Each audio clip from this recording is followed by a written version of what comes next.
आज की सुबह फिर से एक बार हम लोग देखेंगे नए नियम की आवश्यक और मूलभूत सच्चाइयाँ पार्ट 6। हम आगे बढ़ेंगे। हम लोग देखेंगे यूहन्ना उसका 14 अध्याय, उसका 15 से 18 आयत तक। और आज का जो विषय होगा वो यह है पवित्र आत्मा का बपतिस्मा। किसी भी समय जब पवित्र आत्मा की सहायता से कुछ कार्य करने के विषय में अध्ययन करते हैं तो हमें एक स्पष्ट समझ रखने की आवश्यकता है कि इस काल की सेवकाई में पवित्र आत्मा का क्या उद्देश्य है। इसलिए इससे पहले कि हम पवित्र आत्मा के बपतिस्मा के परिचय में जाएं और इस अध्ययन में तेजी से आगे बढ़ते हुए जाएं, हम लोग देखेंगे यूहन्ना उसका 14 अध्याय, उसका 15वां आयत, और मैं एम्पलीफाइड बाइबल से पढ़ रहा हूं।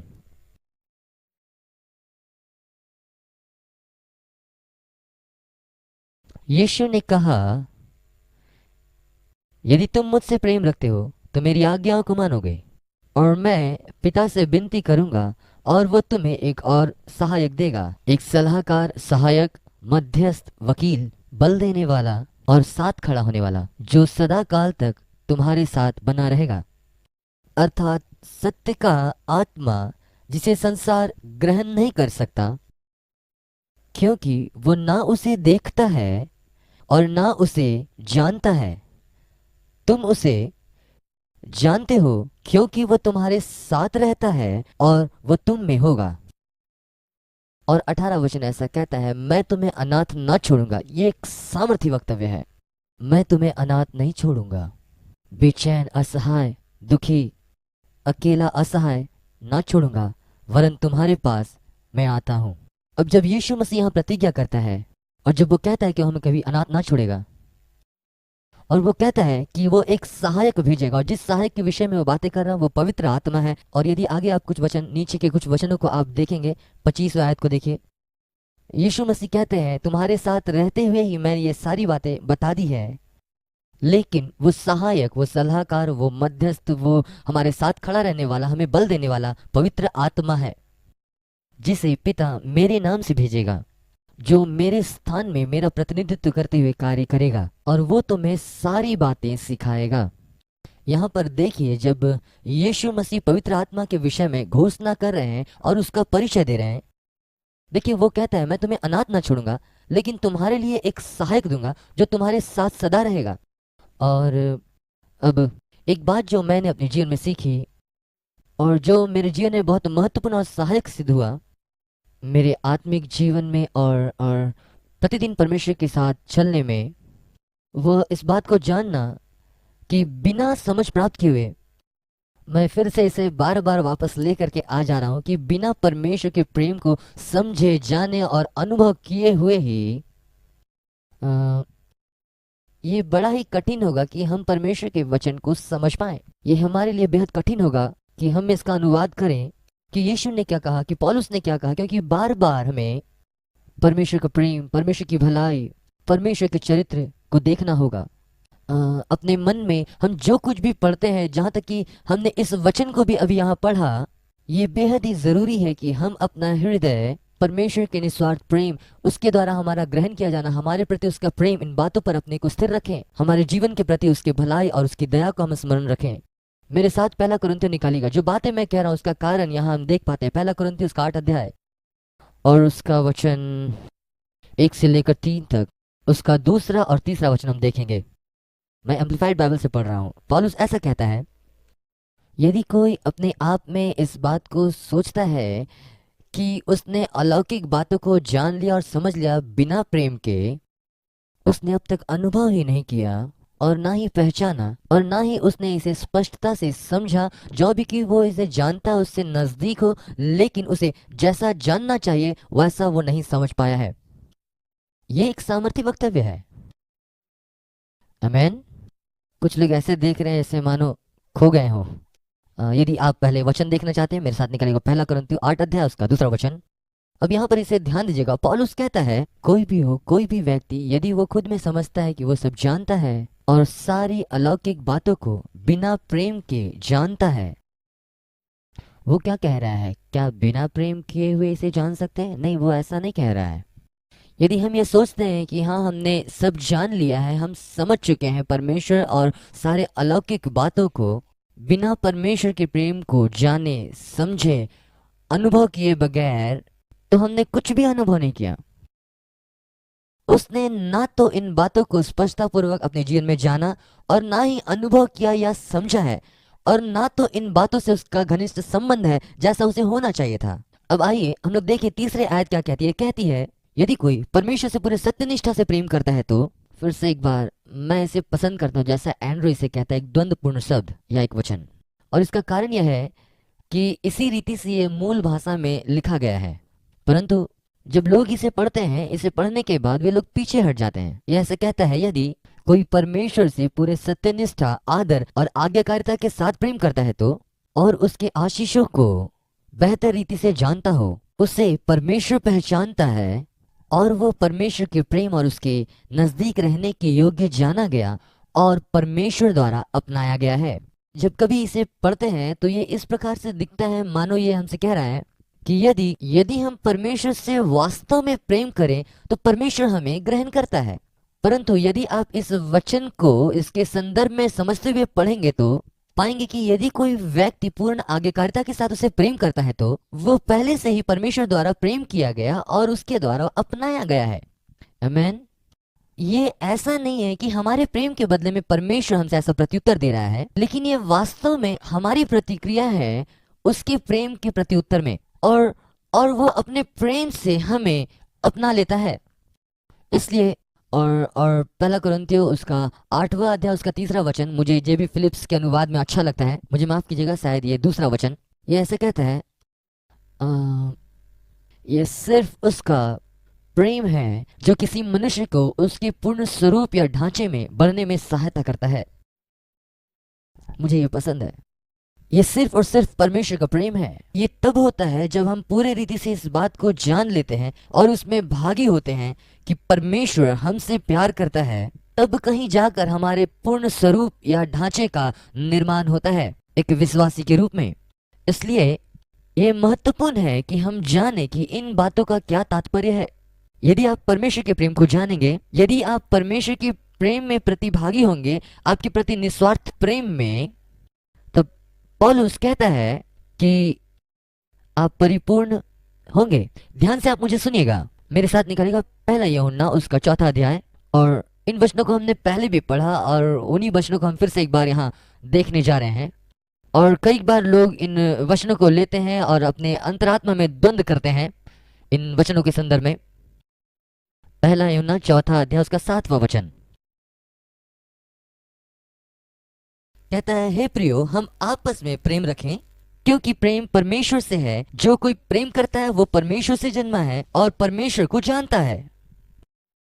यदि आप इसे मात्र पढ़ें एक साधारण, जब हम इसे एक साधारण धार्मिक दृष्टिकोण से इसे देखते हैं तो हम उन बातों को नहीं समझ पाते हैं जो वास्तव में परमेश्वर कहना चाहते हैं। लेकिन यहाँ वास्तव में जो कहा गया वो यह है कि कोई भी व्यक्ति जो परमेश्वर के प्रेम में सहभागी है, और ऐसा कहा गया, और जो परमेश्वर को जानता हो, और यहाँ जानना शब्द के लिए जो ग्रीक शब्द इस्तेमाल किया गया वो नॉस्कॉस है, जिसका मतलब है अपने अनुभव से जानना, परमेश्वर को अनुभव करना। हर वो व्यक्ति जो परमेश्वर को प्रेम करता है उसने उसे अनुभव किया। हालेलुया, आमेन। इसलिए तो इन सारी बातों का पवित्र आत्मा के साथ क्या संबंध, ठीक है। अब मेरे लिए इसके क्या मायने हैं। एक सत्य आत्मिक परिपक्वता तब है जब हम उसके प्रेम में होकर चलते हैं। परमेश्वर के प्रेम का ज्ञान परमेश्वर के वचन को सामर्थी बनाता है और परमेश्वर का यह वचन हमारे जीवन में सामर्थ्य देता है। ठीक है, आइए हम लोग अब आगे अगली बात को देखेंगे, पवित्र आत्मा की तसल्ली देने वाली सेवकाई। जब इस विषय के ऊपर हम ध्यान देंगे और देखेंगे कि पवित्र आत्मा कौन है, और जब हम पवित्र आत्मा के बपतिस्मा के विषय में बात करने जा रहे हैं तो हमें समझना है कि उसकी सेवकाई हमारे प्रति क्या है, ठीक है। और वर्तमान दिनों में, और आज के वर्तमान दिनों में पवित्र आत्मा की सेवकाई का उद्देश्य जो मैंने महसूस किया वही बहुतों ने भी महसूस किया है, और कई बार लोग इसे गलत समझते हैं और इसका गलत अनुवाद करते हैं, क्योंकि बहुत सारे विश्वासीगण जब वे पवित्र आत्मा के विषय बात करते हैं, वे पवित्र आत्मा के सेवकाई के बारे में बात करते हैं, तब उनके अंदर पवित्र आत्मा के प्रति एक वंशानुगत भय पाया जाता है। और यह भय इस रीति से है जैसे हनन्या और सफीरा के जीवन में पवित्र आत्मा का भय आया। आमीन। और मैं लोगों को देखता हूँ कि उनके मनों में जो पवित्र आत्मा के प्रति विचार है वो बहुत ही रहस्यमयी है, बहुत ही भिन्न। और जब यहाँ पर हम इसका परिचय देखते हैं, आइए एक बार के लिए हम यहाँ पर देखें और इस बात को समझने का प्रयास करें कि पवित्र आत्मा का कार्य क्या है। बहुत से लोग ऐसा कहते हैं कि पवित्र आत्मा ने हनन्या और सफीरा को मारा, जबकि ऐसा नहीं है। ये ऐसा नहीं है कि पवित्र आत्मा ने उन पर न्याय लाया। आइए हम लोग निकालेंगे प्रेरितों के काम, उसका 5वां अध्याय और पहला वचन।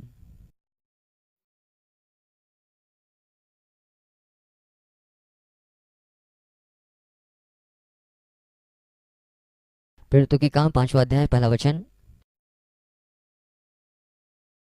यहाँ जो हमें सबसे पहली बात महसूस करना और समझने की आवश्यकता है वो यह है कि हमने बहुत बार इस बात को सुना होगा और शायद आप भी इस बात को शायद सुने होंगे कि कई बार लोग प्रचार करते हैं और ये बातें करते हैं कि हम इंतजार कर रहे हैं पवित्र आत्मा के कलीसिया में और पृथ्वी पर प्रकटीकरण होने का समय आ चुका है और हनन्या और सफीरा के दिनों के जैसा समय कलीसिया में अब आने वाला है।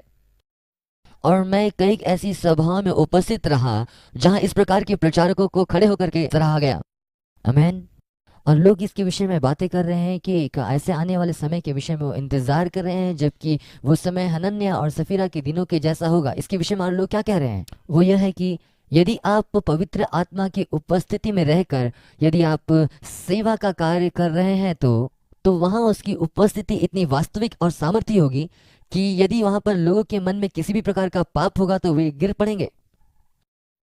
एक पल के लिए मैं इन सारी बातों को सोचता हूं तो क्या आप जानते हैं, परमेश्वर पिता का धन्यवाद हो यदि आपने इस प्रकार के प्रचार को सुना, यदि नहीं भी सुना तो भी परमेश्वर का धन्यवाद हो। और ऐसी बहुत सारी बातें हैं जो शायद हो सकता है कलीसिया के प्रचार में हमने सुना हो, और कई ऐसे प्रचार किए गए हैं जिसकी वजह से हमारे मनों में पवित्र आत्मा के प्रति आदर और भक्तिपूर्ण आराधना तो नहीं होती, लेकिन उसके प्रति भय होता है। और ये इस प्रकार से होता है, एक तरफ तो पवित्र आत्मा के साथ हमारी नजदीकी होती है, वहीं दूसरी ओर हमें उससे डर भी लगता है। और मनुष्य तो नहीं, लेकिन पवित्र आत्मा वो सारी बातें जो मेरे जीवन में पाई जाती जानता है। और यदि मैं उससे बहुत ही ज्यादा घनिष्ठ हो जाऊं तो वो मेरे सारे पाप जो जानता है उसके कारण कहीं मुझ पर न्याय तो नहीं लाएगा। आमीन। अब एक पल के लिए आप इसके विषय में सोचें, कल्पना करें यदि ये बात सत्य हो तो। कल्पना कीजिए कि यदि मान लीजिए आने वाले कुछ महीनों में अचानक से मान लीजिए अमेरिका में जहां बड़ी सभाएं होती है, जहां सच में परमेश्वर का सामर्थ्य चलन होता है, और देखिए आपके चर्च में ऐसा घटना घटित होती है, आप एक संडे चर्च गए और वहां आपको 9 लोग मरे हुए मिले, और आप सभा छोड़ करके बाहर निकलते हैं और लोगों को ये कहते हैं कि ओ आज रात की सभा में तो आपको एकदम होना चाहिए। और मैं आपको क्या बताऊं, आज परमेश्वर की उपस्थिति कितनी जबरदस्त थी। और लोग कहेंगे 9 लोग आज सुबह की आराधना में मारे गए क्योंकि हनन्या और सफीरा के दिनों के जैसे न्याय का दिन आ पहुंचा है। और तब आप सच में चाहेंगे कि बहुत से लोग आपकी कलीसिया में ऐसा ही है। लेकिन मैं आपको एक बात बताऊं, ये ऐसा नहीं है। इन सारी बातों के विषय में आप सोचें, क्योंकि मैं तो बस इतना ही कहूंगा कि यदि ये बातें सत्य होती और ये बातें हर स्थान में हो रही होती तो निश्चय ही सरकार आराधना चलाना बंद करा देती। आमीन। और क्या आप जानते हैं, मैं आपके विषय में तो नहीं कह सकता, लेकिन यदि मैं होता तो मैं उस कलीसिया में दोबारा कभी नहीं जाता। इसके बावजूद भी कई लोग इस बात को ऐसा सोचते हैं कि यही वो सही तरीका है जिसको आज कलीसिया में स्थापित करने की आवश्यकता है, और इसीलिए ये एकमात्र ऐसी घटना है जो कलीसिया में घटित हुई। और आप इस बात को ध्यान दें, अध्याय 5 और उसके पहले वचन में ऐसा लिखा है, एक व्यक्ति है जिसका नाम हनन्या है और उसकी पत्नी सफीरा, अपनी कुछ भूमि उन्होंने बेची। यदि आप इससे पहले के अध्याय को आप पढ़ेंगे तो आप पाएंगे कि वहां किस रीति से लोगों ने अपनी संपत्ति, अपनी भूमि, इन सारी चीजों को बेचकर कलीसिया को दिया ताकि इससे लोगों की देखभाल की जाए। इसका एक और कारण है कि लोगों ने ऐसा किया क्योंकि क्या आप जानते हैं, इसका कारण यह है कि बहुत सारे लोग यरूशलेम में जो विश्वासी बन गए, ये लोग वे परमेश्वर के जन हैं जो यहूदी हुआ करते थे, वे इजरायली हुआ करते थे, क्योंकि उनके ऊपर बहुत सताव आया और इसकी वजह से उन्होंने अपना व्यवसाय, अपना सब कुछ खो दिया। उनके पास रहने का कोई स्थान नहीं था। अब कलीसिया वैसे लोगों की देखभाल कर रहा है और इसलिए बहुत सारे लोगों ने इस रीति से किया। इसलिए हनन्याह और सफीरा ने भी, और उन्होंने भी उनके पास जो भूमि थी उनमें से का एक हिस्सा बेचा, और उन्होंने भी कुछ देना चाहा जिससे ऐसा प्रतीत हो मानो उसने अपना सब कुछ कलीसिया को दिया, जो वास्तव में ऐसा नहीं था। उन्होंने उसमें का एक भाग ही दिया था। और इसलिए ऐसा कहा गया कि जब हम देखते हैं जब वे आए और प्रेरितों के पांव के आगे सब कुछ धर दिया, वचन 3 कहता है, परंतु पतरस ने कहा, हे हनन्याह, शैतान ने तेरे मन में यह बात क्यों डाली कि तू पवित्र आत्मा से झूठ बोले और भूमि के दान में से कुछ रख छोड़े। और कई लोग इसे पढ़ते हैं और पढ़ने के बाद कहते हैं कि हनन्याह ने पवित्र आत्मा से झूठ कहा। और आगे ऐसा लिखा है, जब तक वो तेरे पास रही क्या तेरी ना थी, और जब बिक गई तो क्या तेरे वश में ना थी। तूने यह बात अपने मन में क्यों विचारी, तुम मनुष्यों से नहीं परंतु परमेश्वर से झूठ बोला है। क्या आप जानते हो उन्हें इस विषय में झूठ नहीं बोलना चाहिए था? क्यों तुम्हारे मनों में यह विचार आया कि और तुमने मनुष्यों से झूठ नहीं कहा वरन परमेश्वर से झूठ कहा। और इन शब्दों के सुनने के बाद ये हनन्याह वहां गिर पड़ा और अपने प्राण छोड़ दिए। मेरे साथ उस वचन को निकाल कर पढ़े। और हनन्याह गिर पड़ा और पवित्र आत्मा ने उसे मार डाला। ऐसा नहीं कहा गया, लेकिन ऐसा ही देखा जाता है और इसी रीति से सिखाया जाता है। ऐसा नहीं कहा गया कि पवित्र आत्मा ने उसे मार डाला, ऐसा भी नहीं कि परमेश्वर ने मारा। और हनन्याह ने अपने प्राण त्याग दिए। ध्यान दीजिए, आमीन।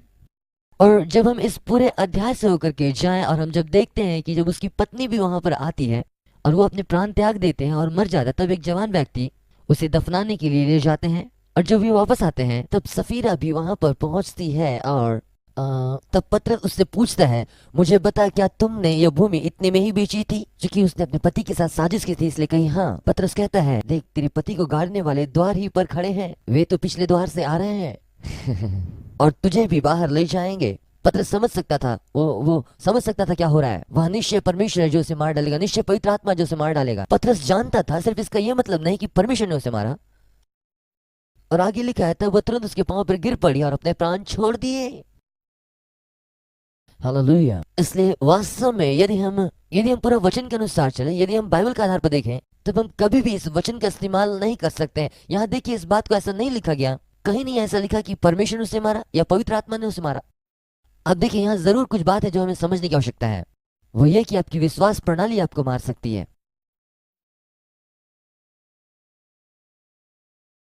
यदि आप गलत चीजों पर यकीन करते हैं, गलत तरीके से यकीन करते हैं, आपकी विश्वास प्रणाली आपको मार सकती है। यहाँ मैं अफ्रीका से आता हूँ, मैंने अफ्रीका में जीवन जिया और मैंने अफ्रीका में बिना कारण के लोगों को मरते देखा है, क्योंकि उनके पास ऐसी विश्वास प्रणाली थी जिसमें वो इतने बंधे हुए थे। वहां के जनजातीय लोग जादू टोना करने वालों में, वे जादू टोना करने वालों से कुछ अफवाह भी सुन ले तो कि उनके ऊपर कोई श्राप कहा गया तो वे लोग बिना कारण के मर जाते थे। उनके मरने का कोई भौतिक कारण नहीं होता था। डॉक्टर उनका परीक्षण करते, परीक्षण के बाद वे बताते कोई भौतिक कारण नहीं उनके मरने का, कोई बीमारी नहीं, वे बस मर गए। क्या किया उसने अपना प्राण त्याग दिया उनकी विश्वास प्रणाली के कारण। और हनन्याह और सफीरा ने ऐसा जीवन जिया, वे व्यवस्था के अंतर्गत एक ऐसा जीवन व्यतीत कर रहे थे जो उसे परमेश्वर के विषय में एक ऐसा समझ दिया कि यदि आप पवित्र आत्मा के विरुद्ध झूठ कहे और झूठ बोलते हुए आप पकड़े गए तो आप गए। और हनन्याह और सफीरा ने अपने प्राण छोड़ दिए। और मैं इसे इस रीति से कहूंगा और फिर से एक बार, और मैं ये कहना चाहूंगा कि ये उनकी विश्वास प्रणाली थी जिसने उसे मार डाला। क्यों? क्योंकि उसके पास परमेश्वर के प्रति सही समझ नहीं थी। वास्तव में परमेश्वर कौन है इस बात को नहीं समझ पाया था, उसके प्रेम को नहीं समझ पाया था जैसा हमें समझना चाहिए। आमीन, हालेलुया। आप लोग तो बहुत शक दिख रहे हैं परंतु जब इसे हम समझ जाएंगे तो, यदि हम इन चीजों को नहीं समझ पा रहे, यदि हम इन चीजों को नहीं देख पा रहे, तो हम क्या करें? हम ऐसे समय में जी रहे हैं कि तब हम ऐसी मनोदशा के अधीन होंगे जहां खुद को दोषी अनुभव करेंगे और अपराधी जानेंगे और इस बात को सोचेंगे कि पवित्र आत्मा वो मनोदशा लेकर के आती है हमारे मनों में जहां हम अपने जीवन में खुद को दोषी और अपराधी महसूस करें। और इस शिक्षा में जहां पर हम पवित्र आत्मा के बपतिस्मा के विषय में सीख रहे हैं, हमें यह समझने की आवश्यकता है। और मैं ये उम्मीद करता हूँ कि ये बातें आपके समझ में आ जाए कि पवित्र आत्मा हमारे मन में ऐसी परिस्थिति नहीं उत्पन्न करता, उसका कभी भी ऐसा उद्देश्य नहीं रहा और न ही आज के दिनों में उसकी सेवकाई ऐसी है। आइए मेरे साथ निकालिए यूहन्ना उसका 14 अध्याय जहां से हमने आरंभ किया और देखे कि यीशु इन सारे विषय को कैसे आरंभ करता है। यूहन्ना उसका 14 अध्याय 16 आयत कहता है, यीशु अपने चेलों से कहता है, मैं पिता से विनती करूंगा और वो तुम्हें एक और सहायक देगा कि वो सर्वदा तुम्हारे साथ रहे। अब इस परिचय पर आप ध्यान दें। अब इस परिचय मात्र में ही यीशु किस रीति से पवित्र आत्मा के विषय कह रहे हैं और इस परिचय मात्र में ही बहुत ही स्पष्टता से पवित्र आत्मा की सेवकाई को स्पष्ट किया गया है। यहाँ जो शब्द एक और का इस्तेमाल हुआ है, सभी लोग कहेंगे एक और शब्द का मतलब उसी के समान एक और। आमेन। यीशु यहाँ है। अब यीशु मसीह यहाँ पर लोगों की सेवा कर रहे हैं। वो इस बात को दिखा रहे हैं कि परमेश्वर कौन है और वे उसके प्रेम का प्रकटीकरण कर रहे हैं। लोगों के प्रति परमेश्वर के प्रेम और दया को प्रकट कर रहे हैं और इस बात को करने में वो इस बिंदु पर पहुंचते और कहते हैं, मैं तुम्हें अनाथ नहीं छोड़ने जा रहा हूं। मुझे ये बहुत भाता है। मैं तुम्हें एक और सहायक दिए जाता हूं, एक और जो उसके समान क्या, एक अन्य जो मेरे ही समान होगा। इसके बारे में ही वो कह रहे हैं। इसलिए वो कह रहे हैं कि मैं तुम्हारे लिए एक अन्य सहायक भेजूंगा जो पूर्णतः मेरे ही समान होगा। और क्या आपको पता है, जब हम यीशु को देखते हैं तो, और यीशु के समान होना, यीशु कौन था, उसकी सेवकाई क्या थी? यीशु की सेवकाई एक ऐसी सेवकाई थी जिसमें प्रेम, आनंद, शांति, सुसमाचार, दया ये थी। अब इसका क्या मतलब? इसका मतलब है कि पवित्र आत्मा की सेवकाई भी वही सेवकाई होगी। प्रेम, दया, क्षमा, सुसमाचार, शांति, स्वतंत्रता और चैन, और यही पवित्र आत्मा की सेवकाई होगी। आइए हम कुछ और बातों को हम लोग ध्यान दें, और जिन बातों को मैं आपके सामने लेकर के आना चाहता हूँ वो थोड़े ही है। और जब आप यीशु मसीह के जीवन से होकर के चलेंगे, आप देखेंगे वो जो कुछ भी बातें वो लेकर के आया, जो भी बातें वो हमारे लिए लेकर के आया और हमें दिखाया, और पवित्र आत्मा को भी उन्हीं सारी बातों को दिखाना है, वो ऐसा ही करना है, क्योंकि वो यीशु के समान ही है। हालेलुया। अब इस बात को ध्यान दे, यूहन्ना 10वां अध्याय उसका 10 वचन, और यीशु क्या कहते हैं? कहते हैं कि मैं तुम्हें जीवन देने के लिए आया हूँ और वो जीवन तुम में बहुतायत से हो। इसलिए जो पवित्र आत्मा की सेवकाई है यह है कि वो आपकी सहायता करे कि आप अपने जीवन का आनंद ले सकें। और मैं ऐसा सोचता हूँ, एम्पलीफाइड बाइबल में ऐसा लिखा है कि तुम्हारे पास जीवन हो और तुम अपने जीवन का आनंद उठा सको। क्या आप जानते हैं, बहुत सारे मसीही लोग अपने जीवन का आनंद उठाने में संघर्ष करते हैं, और कई बार ऐसा होता है। इसका कारण यह है कि हमारे साथ रहने वाला हमारा साथी जो हम में और हमारे अंदर रहता है, और वो पवित्र आत्मा है, और उसके अस्तित्व के प्रति जो गलत दृष्टिकोण के कारण और उसके उद्देश्य को ना जानने के कारण बहुत से लोग अपने जीवन का आनंद नहीं उठा सकते, क्योंकि वे बस डरते हैं कहीं भी आने जाने में और किसी भी बात में शामिल होने में। क्या आप समझ रहे हैं? मैं नहीं चाहता। क्या आप जानते हैं, हम पवित्र आत्मा को दुख पहुंचाने के विषय में बातें कर रहे हैं। हमें समझना है कि पवित्र आत्मा को दुख पहुंचाने का मतलब क्या है। उसका यह मतलब नहीं होता कि किसी समय में आप कुछ काम करें, किसी भी तरीके का काम जो कि हो सकता उतना आत्मिक नहीं हो। इसका ये मतलब नहीं कि हम आप पवित्र आत्मा को दुख पहुंचा रहे हैं। अब जानते हैं, सभाएं हो रही है और उस समय मान लीजिए कोई बच्चा आवाज कर रहा हो, ओ कृपया करके बच्चे को आप बाहर लेकर के जाए। हम नहीं चाहते कि हम पवित्र आत्मा को दुख पहुंचाएं। क्या मैं आपको एक बात बताऊं, जब आप पवित्र आत्मा की सेवकाई को नजदीक से देखेंगे, आप महसूस करेंगे इतने सरल रीति से वो दुखी नहीं होता। आमेन।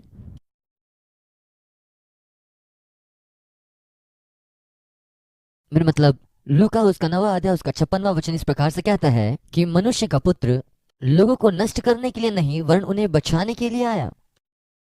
तो जब पवित्र आत्मा यहाँ पर आया तो वो आपको नष्ट करने के लिए नहीं आया, वो आपको तोड़कर नीचे गिराने को नहीं आया, लेकिन आपको बचाने के लिए आया, ताकि आपको बना के खड़ा करे। और यही तो पवित्र आत्मा का काम है। दूसरी बात, सुसमाचार उसका 1 अध्याय उसका 14 से 15 आयत तक, और ये वचन यीशु के आगमन और उसके द्वारा राज्य का सुसमाचार प्रचार के विषय में बात करती है।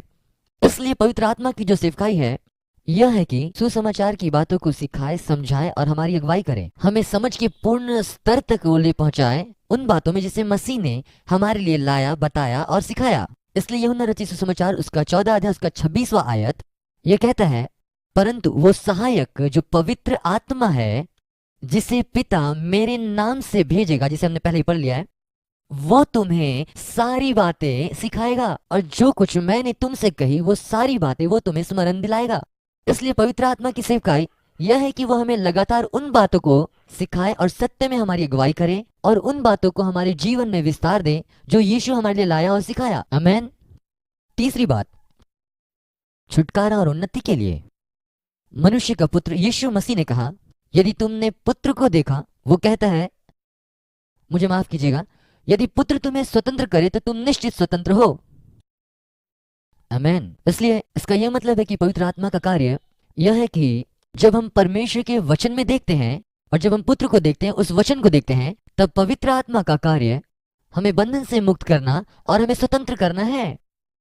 यह तो पवित्र आत्मा का कार्य है कि वह हमें पाप और अंधकार के साम्राज्य में जीवन जीने से स्वतंत्र करे और धर्म के बंधनों से हमें स्वतंत्र करे और आजाद करे। समझ रहे हैं आप?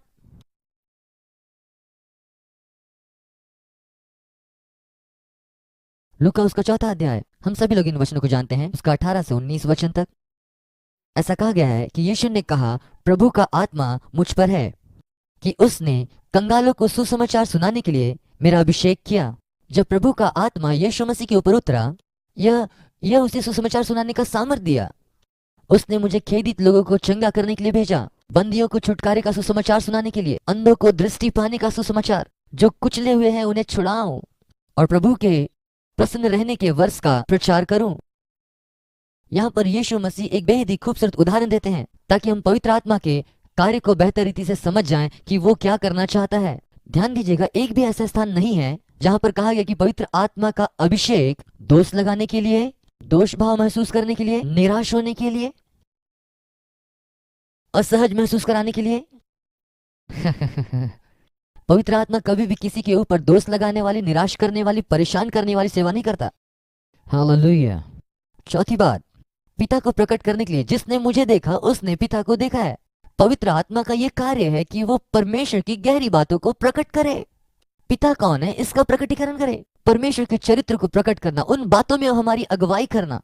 अब आप ध्यान दीजिए, यीशु मसीह ने क्या कहा, मैं तुम्हें एक अन्य सहायक दूंगा। अब इस शब्द सहायक को ध्यान दे, इसका मतलब सलाह देने वाला, प्रोत्साहित करने वाला, बल देने वाला, सलाह देने वाला, सहायक, हमारी वकालत करने वाला, मध्यस्थी करने वाला, बल देने वाला, हमारे साथ रहने वाला और दोष लगाने वाला नहीं। नहीं। मेरा मतलब नहीं, वो तो दुख देने वाला है। हालेलुया। आपको पता है कुछ लोग कुछ लोग, और मैंने इसे सुना, जब मैं कहता हूँ कुछ लोग, और मैं भी उन लोगों में से था जो पवित्र आत्मा के कार्य को इस रीति से देखते थे जैसे हमने खुद में बना रखा है। और मैं याद कर सकता हूँ कोई जन, और उसने इस प्रचार को किया और मुझे ये बेहद ही अद्भुत लगा। और उसने प्रचार किया कि पवित्र आत्मा कैसे स्वर्ग का शिकारी कुत्ता है। जब आप अपने जीवन में संलिप्त होंगे, अपने जीवन में आप अपनी चीजों को करना आरंभ करेंगे, वो आपको ढूंढ निकालेगा और वो आपको शिकारी कुत्ते के समान खोज लेगा। मैं इससे सहमत हूँ, वो निश्चय आपको ढूंढ निकाले, लेकिन दोष लगाने के लिए, भयभीत करने के लिए नहीं। वो आपको परमेश्वर के प्रेम से ढूंढ निकालेगा। हालेलुया। वो आपको ढूंढ निकालेगा सत्यता के साथ कि आप कौन है। हालेलुया। और मैं इसके विषय में सोचता हूँ, मुझे नहीं पता आप में से कितने लोगों ने ऐसा प्रार्थना किया, लेकिन मैं ऐसा प्रार्थना कई बार किया हूँ। और निश्चय मैं लोगों से प्रेम करता हूँ, लेकिन मैं परमेश्वर के बारे कि वो कौन है और पवित्र आत्मा के कार्य को नहीं समझ पाया। इसलिए मैं ऐसा प्रार्थना करता था, परमेश्वर मैं फलना भाई के लिए प्रार्थना करता हूँ और प्रभु जी जो भी कि वो दुनिया में वो तेरा इनकार करता है, तू अपने पवित्र आत्मा को उसके पास में भेज ताकि उसका जीवन असहज हो जाए।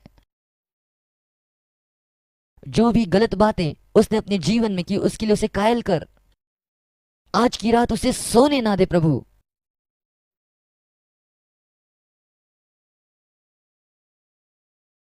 और मैं कभी इस बात को समझ ही नहीं पाया कि परमेश्वर क्यों इस प्रार्थना का कभी उत्तर नहीं दिया। प्रभु जी उनके जीवन को असहज कर दे और वो बेचैन होने पाए ताकि वे तेरे पास लौट आए। और एक दिन मैं रोमियो की पत्री में पढ़ा कि यह परमेश्वर की भलाई है कि वो हमें पश्चाताप करने के लिए कायल करता है। हालेलुया। देखिए यहाँ पर यीशु मसीह क्या करते हैं और कितनी अद्भुत बात यहाँ लिखी गई है। जब यीशु आए और अब वो वास्तव में पवित्र आत्मा में अपने आप को प्रतिबिंबित कर रहा है। और जब वो अपने आप को पवित्र आत्मा में प्रतिबिंबित कर रहा है, और अब आप इसे सुने, जब यीशु मसीह इस धरती पर रहे और यहाँ पर चले, वो एक अद्भुत समय था। और आप में से कितने लोग मेरे समान ये सोचना चाहते हैं कि क्या अद्भुत होता अगर मैं वहां होता, कितना अद्भुत होता कि मैं यीशु को देख पाता, उसके साथ यदि मैं चल पाता। यीशु वास्तव में गए और उन्होंने कहा, ये तुम्हारे लिए जरूरी है कि मैं जाऊं और पवित्र आत्मा को भेजूं। जबकि यीशु मसीह ये कह रहे हैं कि ये बेहतर है कि पवित्र आत्मा आए और तुम्हारे साथ रहे, क्योंकि जो कुछ वो करने जा रहा है कोई और नहीं कर सकता। क्योंकि उन दिनों में यदि आपको यीशु के साथ रहना है तो आपको यीशु को ढूंढना पड़ता कि वो कहाँ है। लेकिन वो कहता है कि मैं तुम्हारे लिए पवित्र आत्मा को भेजता हूँ। फिर वो कहता है, और सब लोगों पर पवित्र आत्मा उंडेला जाएगा, और ना केवल तुम्हारे साथ रहेगा वरन तुम में रहेगा। और इसलिए यीशु मसीह ने पवित्र आत्मा में अपने आप को प्रतिबिंबित किया, और अब वह आपके साथ और आपके अंदर रहता है। और आपको कहीं जाकर के यीशु को ढूंढने की जरूरत नहीं, वो आपके साथ है। हालेलुया। अब उसी के समान एक और आपके साथ, आपको कहीं जाने की जरूरत नहीं और आपको कहीं जाने की आवश्यकता नहीं। लेकिन आप देखें इन वर्षों में शैतान ने क्या किया है, उसने हमसे झूठ कहा, और हम पवित्र आत्मा के विषय में जो झूठ कहा उस पर यकीन किए। हम उस झूठ पर यकीन करने लगे कि पवित्र आत्मा हमें असहज बनाने के लिए, हमें दोष लगाने के लिए आया और हमारे जीवन को आनंद रहित करने आया। और हम अपने जीवन का आनंद नहीं ले पाते।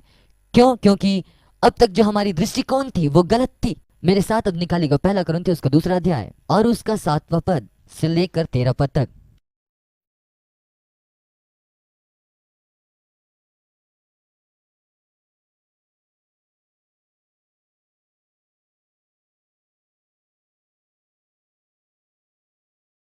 पौलुस ऐसा लिखता है, परंतु हम परमेश्वर का वह गुप्त ज्ञान भेद की रीति पर बताते हैं, जिसे परमेश्वर ने सनातन से हमारी महिमा के लिए ठहराया, जिसे इस संसार के हाकिमों में से किसी ने नहीं जाना। क्योंकि यदि वो जानते तो तेजों में प्रभु को क्रूस पर नहीं चढ़ाते। परंतु जैसा लिखा है, जो बातें आंखों ने नहीं देखी और कान ने नहीं सुना और जो बातें मनुष्य के चित्त में नहीं चढ़ी, वही है जो परमेश्वर ने अपने प्रेम करने वालों के लिए तैयार की। वो क्या कह रहा है? वो कह रहा है कि वचन इस बात को स्पष्ट बताते कि परमेश्वर ने मेरे और आपके लिए चीजों को तैयार किया है। वो कहता है, ना तो आंखों ने देखी और ना ही कानों ने ऐसा सुना है। और ध्यान दे इसकी ठीक बात क्या कहा गया। बहुत से लोग इसे कहते तो हैं लेकिन उसके बाद तुरंत वहीं रुक जाते हैं। आमेन। परंतु वो कहता है वचन 10 में, परंतु परमेश्वर ने उनको हम पर प्रकट किया। कैसे? अपनी आत्मा के द्वारा। क्योंकि आत्मा सब बातें वरन परमेश्वर की गूढ़ बातें भी जांचता है। मनुष्य में से कौन किसी मनुष्य की बातें जानता है? केवल मनुष्य की आत्मा जो उसमें है। ही परमेश्वर की बातें भी कोई नहीं जानता, केवल परमेश्वर का आत्मा जानता है। 12वां वचन, परंतु हमने संसार की आत्मा नहीं, परंतु वो आत्मा पाया है जो परमेश्वर की ओर से है, कि हम उन बातों को जाने जो हमें परमेश्वर की ओर से दी गई है, जिसको हम मनुष्यों के ज्ञान की सिखाई हुई बातों में नहीं, परंतु आत्मा की सिखाई हुई बातों में, आत्मिक बातों से मिला कर के हम सुनाते हैं। अब वो क्या कह रहा है? ये बात महत्वपूर्ण है कि हम जिन बातों में शामिल होते हैं, हमें जिन बातों का प्रकाशन प्राप्त होता है, वे सारी अच्छी बातें जो परमेश्वर ने हमारे लिए तैयार की है, उन बातों का प्रकटीकरण होता है जो परमेश्वर ने हमारे लिए तैयार कर रखी है। किसी आंखों ने नहीं देखी, किसी कान ने नहीं सुनी, लेकिन पवित्र आत्मा जानता है। और हम उसके भागीदारी हो गए हैं और उसके द्वारा हम इसमें शामिल होते हैं और इसमें होकर हम चलते हैं। अब मैं जानता हूं, अब बहुत से लोग ये सवाल पूछेंगे कि पवित्र आत्मा को कायल करने की सेवा का क्या हुआ, जिसके विषय में यीशु यूहन्ना में कहता है, उसका 16वां अध्याय। इससे पहले कि आप मुझसे सवाल करें, आइए हम वहां पर चलें। आमीन।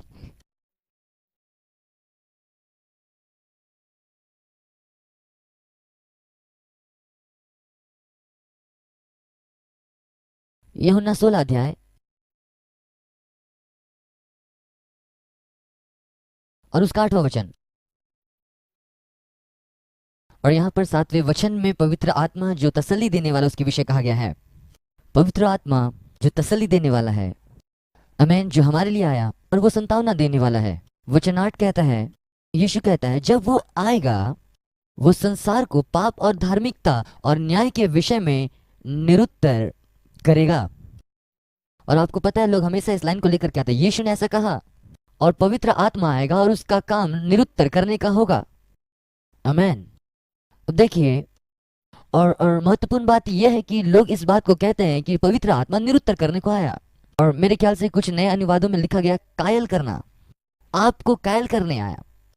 ऐसे कितने लोग जब इस शब्द को कहते हैं कायल करने, आप क्या महसूस करते हैं?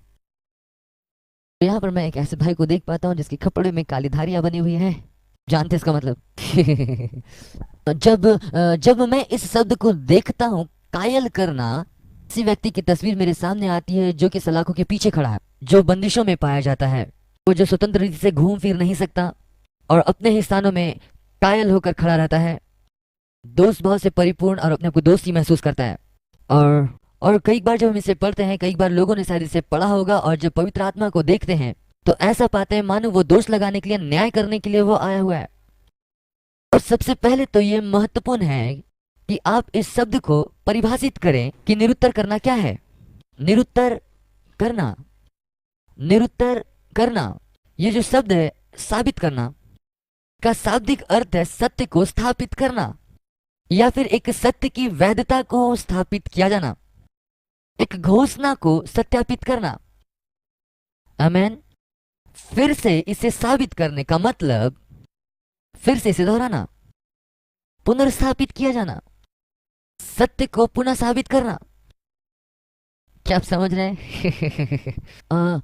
ऐसा हो सकता है कि आप इसको नकारात्मक दृष्टिकोण से देखें और कहें कि ये तो कायल करना है, ये तो कायल करना है, लेकिन ये वास्तव में फिर से सत्यापित करना है। वास्तव में जो ग्रीक शब्द है, इसका बेहतर अनुवाद यह होगा कि मना लिया जाना, किसी को मना लेना। जब वो तसल्ली देने वाला आएगा तब वो आपको पूर्णतः मना लेगा, कुछ विशिष्ट सत्यों को सत्यापित करते हुए मना लेगा, फिर से आने के द्वारा और पुनः साबित करने के द्वारा। निरुत्तर करने का मतलब यही कि फिर से इसे सत्यापित करना। हालेलुया। कौन सी बातों को फिर से सत्यापित करने जा रहा है, किन बातों को स्थिर करने जा रहा है? पहली बात देखिए, जो सबसे प्रसिद्ध शिक्षा हमारे पास है वो इस प्रकार से है, जैसा आप जानते हैं कि पवित्र आत्मा वो कारक है जो आपको बताता है कि आप कहाँ गलती किए, कहाँ आपसे गड़बड़ी भूल हुई। और जब कभी भी आप गलती करते हैं तो वहां पर पवित्र आत्मा आपको गिल्टी महसूस कराता है और आप दोषी महसूस करते हैं। मुझे आपको ये पूछने दें, बाइबल हमें बताती है कि पवित्र आत्मा जो हमारी ओर आया हमारी सहायता करने के लिए, हमें संतावना देने के लिए, जो आपके साथ सदा सर्वदा के लिए बने रहने के लिए आया, यदि वो एक ऐसा है जो हर समय आपकी गलतियों को चिन्हित करता रहे, तो मुझे ये पूछने दीजिए आपको, क्या आपके आसपास कोई ऐसा रहा है जो हमेशा एक ही काम करते हैं, आपकी गलतियों को हमेशा चिन्हित करते हैं? आप में से कितने लोग उस व्यक्ति के साथ हमेशा घूमना फिरना चाहेंगे? अब बस इसके विषय में एक बार सोच के देखिए। क्या आप महसूस कर पाते हैं कि कैसे आप अपने अचेतन मन से इस बात को यकीन करें कि पवित्र आत्मा हमेशा आपकी गलतियों को दिखाता है? क्या आप देख पा रहे हैं, आप अपने अचेतन मन से कई बार आप पवित्र आत्मा से अपने आप को काट करके अलग करके रखे हुए हैं? और कभी मैं इस बात को चाहता भी नहीं कि मैं इन सारी बातों को जान जाऊं। यदि जान जाऊंगा तो मैं इस बात को जानूंगा कि वह हमेशा मेरी गलतियों को दिखाता रहेगा। इसलिए जब वो आपके पास आता है और वो कहता है, यीशु इन सारी बातों को जानता है, मैं समझता हूं कि वो सारी बातों को जानता था कि हम लोग इन बातों में गड़बड़ी में होंगे, और इसलिए वो आगे चल के इन सारी बातों को विस्तार से बताता है। क्योंकि 9वें वचन में हो जाता है और कहता है, उन्होंने पाप किया क्योंकि उन्होंने मुझ पर यकीन नहीं किया। पवित्र आत्मा वो है जो आपको कायल करता है आपके पाप के लिए, ना कि उन सारे बुरे कामों के लिए जो आपने किया है। लेकिन वो लगातार इस बात का प्रयास करता है कि आपको मना ले कि आप हर परिस्थिति में, हर बातों में यीशु मसीह के ऊपर भरोसा रखें, चाहे आप कैसी भी परिस्थिति में क्यों ना हो। आमेन। वो क्या करने जा रहा है? वो लगातार आपको मना रहा है। मुझे एक उदाहरण देकर के आपको समझाने दें। हो सकता है ये मन को नहीं भाने वाली चीज है, लेकिन मुझे उदाहरण देने दीजिए जिससे आप स्पष्ट हो सकते हैं। यदि आप उन बातों के साथ व्यस्त जिन बातों में आपको व्यस्त नहीं होना चाहिए था, यदि आप भटकाने वाली बातों में व्यस्त हैं और आपको जहां व्यस्त नहीं होना चाहिए था उन बातों में व्यस्त है, तो वो क्या करने जा रहा है? वो आकर के आपको ऐसा नहीं कहेगा कि ऐ गंदे लड़के, तुम बुरे हो, तुम बहुत खराब हो, तुमने सही काम नहीं किया है, तुम गलत कर रहे हो। नहीं, वो आके कहेगा, आर्थर क्या तुम यीशु पर भरोसा रखते हो इन परिस्थितियों के बीच में, या फिर तुम अपने पर भरोसा रखने में व्यस्त हो? इन परिस्थितियों में क्या तुम यीशु मसीह पर भरोसा रखते हो? इस संबंध में आप सोचिए। और जिस क्षण वो आपको प्रभु यीशु मसीह पर हर परिस्थिति में भरोसा रखने के विश्वास में ले आता है, तब तब आप जब देखेंगे आप क्या कर रहे थे। देखिए 99% क्या होता है कि 99.999% समय आप उन बातों में व्यस्त है जिन बातों में आपको व्यस्त नहीं होना चाहिए, इस वजह से क्योंकि आप यीशु पर भरोसा नहीं रखते हैं। आप अपने शरीर की ओर झुक जाते हैं। आमीन। लेकिन एक और महत्वपूर्ण बात यह है कि वो लगातार आपको याद दिलाता रहता है कि पाप सिर्फ एक ही है, और वो पाप यीशु पर भरोसा नहीं रखना है। और इसलिए ऐसा कहा गया, और मैं यकीन करता हूं, और ये महत्वपूर्ण है हमें जानना है कि वो इसीलिए आया था कि वो उन सारी बातों को फिर से सिद्ध करे। पाप के प्रति निरुत्तर करता है। आप संसार को पाप के प्रति निरुत्तर नहीं कर सकते। क्या आप समझ रहे हैं? जब आप यीशु मसीह पर भरोसा नहीं रखते। मैं विश्वास करता हूं, और क्या आप जानते हैं ये सिर्फ संसार के लिए जी नहीं, मैं विश्वास करता हूं कि ये आपके लिए भी वैसा ही है। आपके जीवन में भी ऐसा हो सकता है। अपने जीवन की हर परिस्थिति में आप कैसे चल रहे हैं, उन बातों में आप परमेश्वर पर यकीन करते हैं। क्या आप यीशु के कार्य पर यकीन करते हैं या नहीं? और यही वो तरीका है जिसमें आप जीवन जीते हैं। आप ऐसा जीवन जीते हैं जहां आप यीशु मसीह के कार्य पर यकीन करते हैं, और यही विश्वासपूर्ण जीवन के बारे है। आमीन। और ये संसार जिसने कभी भी यीशु पर भरोसा नहीं किया, उन लोगों के लिए कायल करना या फिर से साबित करना, पवित्र आत्मा का आना और बार बार उनको ये साबित करना कि यीशु मसीह ने हर जरूरी काम पूरा किया। एक ही काम करना, उस पर यकीन करना है। हालेलुया। और अब 10वां वचन देखते हैं। और धार्मिकता के विषय में इसलिए कि मैं पिता के पास जाता हूं और तुम मुझे फिर ना देखोगे। अब यहां पर ध्यान दे, उसने ऐसा नहीं कहा कि आपकी धार्मिकता या आपकी अधार्मिकता, इसलिए नहीं आया कि आपके अधार्मिकता को वो सिद्ध करे, लेकिन वो आपके धार्मिकता को सिद्ध करने आया। और पवित्र आत्मा आपको कायल करता है। ये संसार और आपके लिए, दोनों के लिए है। पवित्र आत्मा के द्वारा कायल किया जाना या संसार को पाप के विरुद्ध निरुत्तर करना, इसका मतलब ये नहीं कि वो ये बताए कि आप कितने बुरे हैं। उनकी धार्मिकता का काम उनके लिए यीशु मसीह ने पूरा कर दिया। और आप प्रतिदिन जब आप परमेश्वर के साथ चल रहे हैं और जब आप अनुमति देते हैं, तब पवित्र आत्मा हर दिन आपके कानों में इस बात को कहता है कि आप परमेश्वर की धार्मिकता हो। हालेलुया। क्योंकि आपने इस सत्य को अपने जीवन में मान लिया है, तब आप उन कामों को नहीं करेंगे जो आपको नहीं करना चाहिए। आमीन। और एक बात जिसमें हम उलझे हुए रहते हैं वो यह कि वो संसार को भी मना लेगा, क्योंकि इस संसार के शासक का पहले ही न्याय उस न्याय के अधीन है। लोग इसे कैसे देखते हैं? पवित्र आत्मा वो है जो आपको बताता है कि यदि आप अपने आप को परमेश्वर के साथ सही नहीं कर लेंगे तो आप तो गए, आपका संबंध उसके साथ खत्म हो गया। नहीं, यीशु आगे चलता है, ऐसा कहता है कि पवित्र आत्मा बार बार इस बात को मनाएगा कि न्याय हो चुका, पहले ही इस संसार के अधिपति का न्याय हो चुका है। न्याय पहले ही कर दिया गया है। आपको शैतान से डरने की आवश्यकता नहीं है और उसके साथियों से भय नहीं खाना। हालेलुया। उसके पास अब कोई सामर्थ नहीं है, कोई अधिकार नहीं। उसके सारे बंधन, उसके सारे सामर्थ को तोड़ दिया गया है। अब पाप का आपके ऊपर कोई अधिकार नहीं रह गया। और अब हम जब योएल नबी की किताब में आते हैं, उसका 2 अध्याय, उसका 4 से लेकर के 8 वचन, मैं इसे पढ़ने नहीं जा रहा क्योंकि हम यहाँ पर देखने जा रहे भविष्यवाणी को। योएल नबी ने भविष्यवाणी की कि किस प्रकार पवित्र आत्मा का बपतिस्मा होगा। मेरे साथ निकालेगा प्रेरितों के काम, उसका पहला अध्याय 4 से 8 वचन तक, क्योंकि ये वो बात है जहां यीशु मसीह इस वचन को उद्धृत करते हैं और इस भविष्यवाणी के विषय में वो बातें करते हैं, और उन्हें वो ये आज्ञा देते हैं कि वे एक साथ मिले रहें और यरूशलेम को तब तक ना छोड़े जब तक कि पिता उन्हें पवित्र आत्मा से ना भरे, जिसके बारे तुमने मुझसे सुना।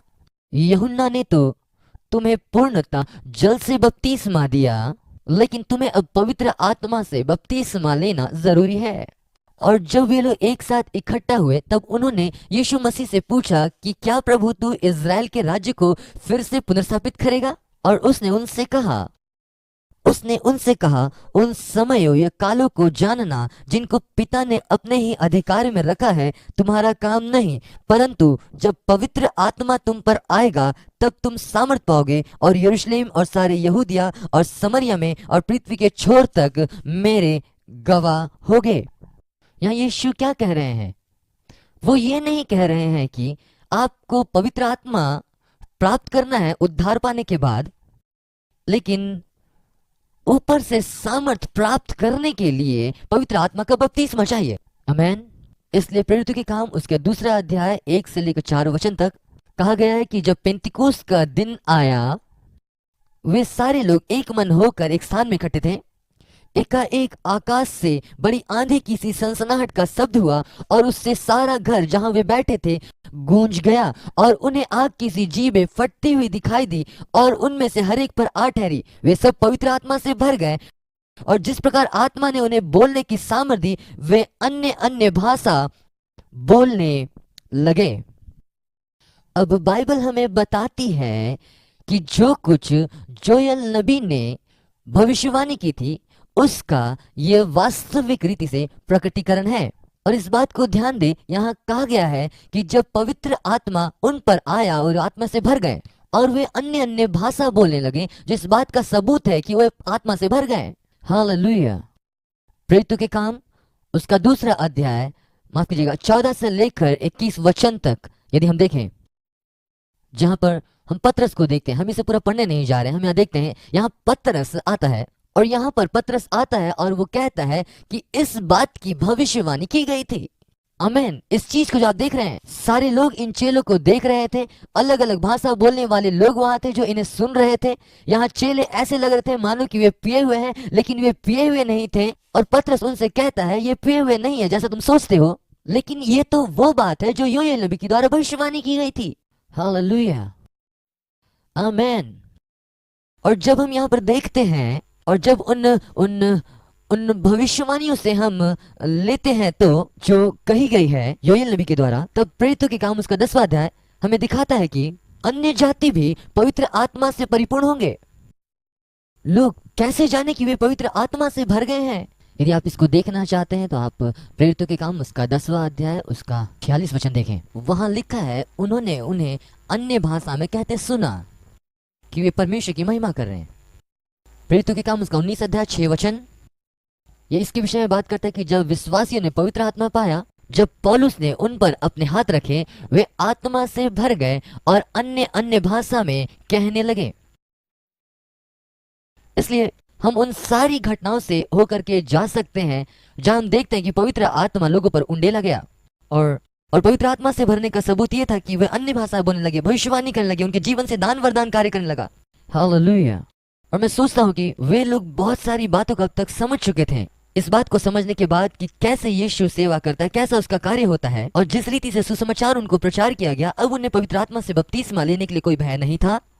आमेन। मेरे पास चूंकि समय काफी कम है, मैं सिर्फ 3 कारण आपके सामने रखना चाहता हूँ।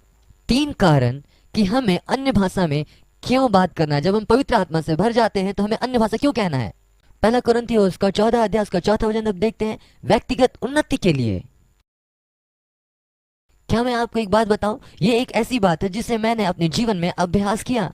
ये लगभग 30 वर्ष हो गए मेरे पवित्र आत्मा से बपतिस्मा पाए हुए, और मैं लगातार से जो भी कि जब मैं गाड़ी चला रहा होता हूँ, मेरी पत्नी मेरे साथ में होती है, मैं जब जैसा मुझे मौका मिलता है मैं अन्य भाषा में पवित्र आत्मा से प्रार्थना करता रहता हूँ, क्योंकि वहां एक आंतरिक उन्नति का कार्य लगातार आपके जीवन में होता रहता है। दूसरी बात, परमेश्वर की महिमा करने के लिए जब हम अन्य भाषा में प्रार्थना करते हैं, जब अन्य भाषा में हम प्रभु से बातें करते हैं, ये परमेश्वर की महिमा के लिए होता है।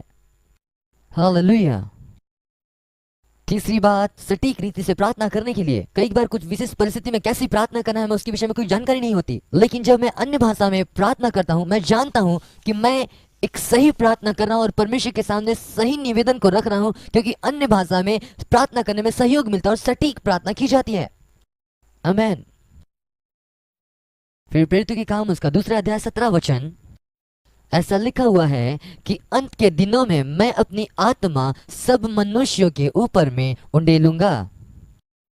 प्रेरितों के काम उसका 2 अध्याय उसका 39 वचन कहता है, क्योंकि जो प्रतिज्ञा, और पौलुस यहाँ कहता है, माफ कीजिएगा, पतरस यहाँ पर कहता है, क्योंकि यह प्रतिज्ञा तुम और तुम्हारी संतानों और उन सब दूर दूर के लोगों के लिए भी है जिनको प्रभु हमारा परमेश्वर अपने पास बुलाएगा। हालेलुया। इसलिए वो प्रतिज्ञा क्या है? प्रतिज्ञा पवित्र आत्मा के विषय है, पवित्र आत्मा के बपतिस्मा के विषय है, अन्य भाषा और आत्मा के वरदान। और ये प्रतिज्ञा सिर्फ कुछ चुनिंदे लोगों के लिए नहीं है, लेकिन ये प्रतिज्ञा हर किसी के लिए, हर मनुष्य के लिए जो इस पृथ्वी पर उनके लिए है। आमेन।